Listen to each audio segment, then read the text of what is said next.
Hello YouTube. Today I decided, because it's so cold outside, I thought I'll shoot a video and give an update to my TW200 Resurgence series. I'm calling it a Resurgence because if you haven't seen my episode 1 there, I bought this 2017 TW200, less than 1,000 miles, but it had a lot of issues. The rear brake wasn't really working. The muffler had oil coming out of it. The clutch was not engaging properly. It wasn't idling correctly. Since I bought the bike, I've just been driving it, and I put about a couple hundred miles on it, just trying to get to know it and figure out exactly what I want. It's been really cold here, unusually cold here in Atlanta over the last couple of weeks, months. So since I bought this machine, what I've done to it, first of all, I took the skid plate off. I had a really hard time doing that. The original owner put some kind of weird bolts on, and they stripped, and one of the heads broke off. So I had to lay the bike over, get some extractor tools, and spend a couple hours just trying to get the freaking skid plate off. And so I got it off. I cleaned it up somewhat. I mean, I don't think it's a clean motorcycle by no means, but it's a lot cleaner than it was. Also, since then, what I've done, I've adjusted the rear brake, so it's engaging properly. The clutch I fixed, and it runs. Actually, one of the things I really like about this machine is I really like the way the clutch engages. It's really nice. What else have I done? I've tried to get this peg bent back to where it needs to be. It was bent pretty severely to the rear, and I've got it bent back some. It's not where it needs to be, but it's close enough for now. So adjusted the clutch. It was idling pretty bad, pretty rich. So I took TW200 video, went out and bought me a idle adjuster gadget, and I adjust the island, and now it runs like a kitten. I have to tell you that ergonomically I really like this bike. So I am 6'2", 195 pounds, and I fit really comfortable. To be a small machine, 196 cc's, I actually really like the seating position of this bike. I have probably going to end up buying me a seat concept seat to put on there. I really like seat concept seats. They do a really good job. Once you put one on one machine, you want to put them on all your dual sports. And the seat concepts, I believe, raises it like an inch and a quarter, the seat height. And that'll give me a little room in the pegs.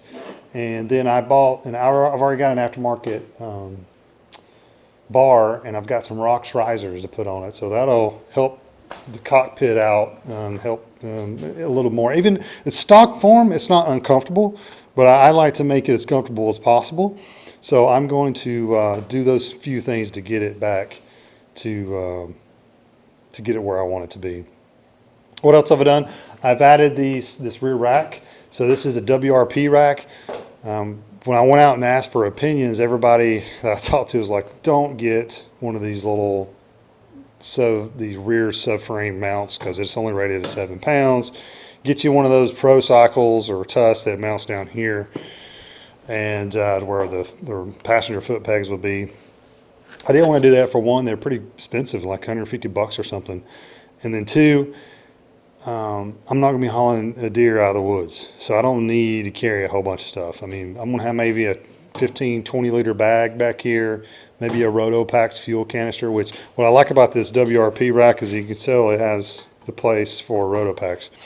In addition to that, it has this little space right here that you can put something. I'm going to try to figure out a way I can put like a toolkit or something under there. And that's be in a later video. One of the other things that was on the bike when I first bought it, the previous owner had drilled out the exhaust, and I think that's where obviously the oil was coming from, and it was just made it a mess. Also, this, I didn't know at the time, but this screw holding in this end cap spark arrestor was drilled out. So I actually lost this piece, the spark arrestor end cap, whatever you can call it. Fell out going down the road. So I tried to replace this and it was going to cost 50 bucks. And finally I was like, you know what, I'm just going to go buy another exhaust. I looked at DG and some of the others. Not a lot out there for this machine. Decided to go with the stock exhaust. I bought this as a takeoff, I think off like a 2019 model. Essentially brand new.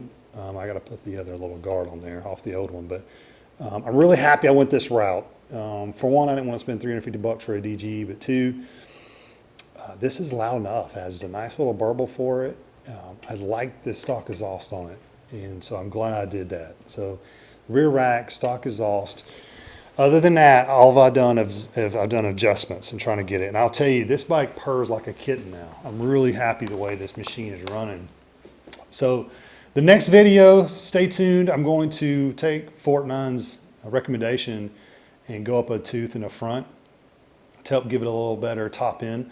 Right now, anything above 40 miles an hour, I feel like this bike is already at its red line limit. It'll keep going. You know, I've had it up to 74 miles an hour, but anything above 40, 45, it starts feeling like it's already at its limit. So hopefully this sprocket change will allow me to cruise better between 40 and 55 miles an hour. That's really the sweet spot that I'm trying to look for.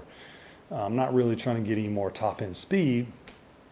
I don't need any more than about 60, 65 at the most is all I need, but I want it to be a little smoother ride and not stress the engine so bad. So that's the reason I'm going to go for the sprocket. The reason I haven't changed the oil yet is because you have to change the oil to get to the sprockets and change those. So I'm going to do all that one time. I've already got the chain, I've already got the sprockets. So in my next video, I'll do an update of that and tell you how the sprocket change changed the driving of this bike. So yeah, if you like the series, subscribe. I want to continue to do some more videos of the TW200 and adding accessories and changing around. If you're interested in this little machine, stick around.